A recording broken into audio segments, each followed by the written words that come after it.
महाराष्ट्र में एमवीए में दरार के संकेत, उद्धव ठाकरे की बैठक से 23 विधायक गायब।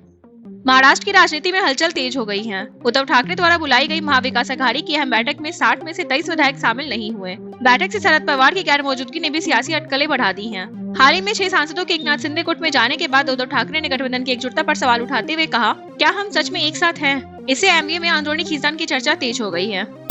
ईरान से नरेंद्र मोदी को न्योता, क्या अंतिम संस्कार में जाएंगे पीएम? ईरान के राष्ट्रपति मसूद पेजेश्कियान ने प्रधानमंत्री नरेंद्र मोदी को पूर्व सुप्रीम लीडर अयतुल्ला अली खमीनी के अंतिम संस्कार में शामिल होने का न्योता भेजा है। 4 से 9 जुलाई तक चलने वाले 6 दिवसीय कार्यक्रम में कई देशों के नेताओं को आमंत्रित किया गया है। हालांकि अभी यह साफ नहीं है कि पीएम मोदी इस कार्यक्रम में शामिल होंगे या नहीं। एयर इंडिया की फ्लाइट भटकी, गलती से पहुंचा विमान पाकिस्तान के हवाई क्षेत्र में। एयर इंडिया की दिल्ली से अमृतसर जा रही फ्लाइट A1321 सोमवार रात रास्ता भटककर गलती से पाकिस्तान के हवाई क्षेत्र में पहुंच गई। पायलट को इसकी जानकारी तब हुई जब पाकिस्तानी एयर ट्रैफिक कंट्रोल ने चेतावनी संदेश भेजे। इसके बाद विमान को तुरंत वापस न्यू दिल्ली लौटने का निर्देश दिया गया। घटना के बाद एयर इंडिया ने पायलट के खिलाफ कार्रवाई शुरू कर दी है, जिससे सुरक्षा व्यवस्था पर सवाल खड़े हो गए हैं। झारखंड में अगले 3 दिन गर्मी का असर, बारिश के आसार कम। इंडिया मेट्रोलॉजिकल डिपार्टमेंट के अनुसार अगले 3-4 दिनों तक झारखंड में बारिश की संभावना कम रहेगी और लोगों को उमस भरी गर्मी का सामना करना पड़ सकता है। दिन में आसमान साफ रहने से तापमान बढ़ेगा, खासकर पलामू में पारा 40 से 42 डिग्री सेल्सियस तक पहुंच सकता है। हालांकि कुछ इलाकों में हल्की बारिश हो सकती है, जबकि 28 जून के बाद मौसम में फिर बदलाव देखने को मिल सकता है। इंडियन नेशनल कांग्रेस का केंद्र सरकार पर हमला, शिक्षा मंत्री के इस्तीफे तक जारी रहेगा आंदोलन।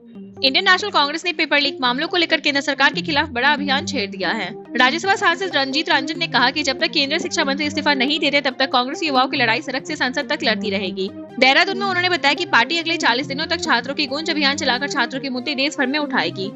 महाराजगंज में कैंडल मार्च, भरत तिवारी मामले की निष्पक्ष जांच की मांग।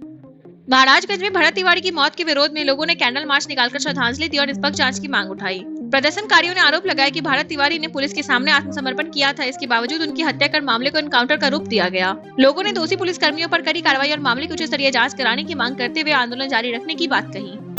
भारतीय जनता पार्टी की नई टीम घोषित, राजनाथ सिंह के बेटे नीरज सिंह ने बने उपाध्यक्ष।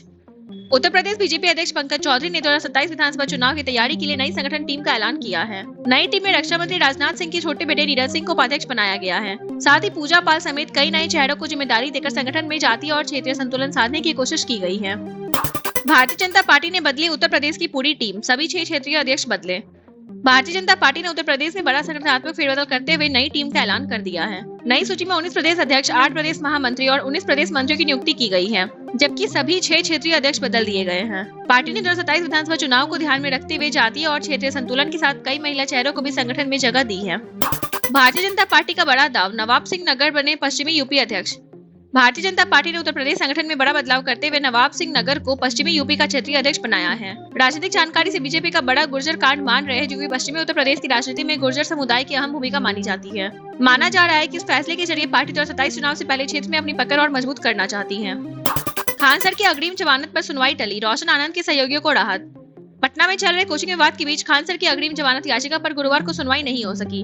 अदालत ने पुलिस से दोबारा केस डायरी मांगी है, जिससे फिलहाल उनकी गिरफ्तारी पर रोक जारी रहेगी। वहीं दूसरे मामले में रोशन आनंद के 2 सहयोगियों अभिषेक और गौरव को अदालत से जमानत मिल गई है। कोर्ट ने उनके खिलाफ लगाए गए आरोपों को निराधार बताया।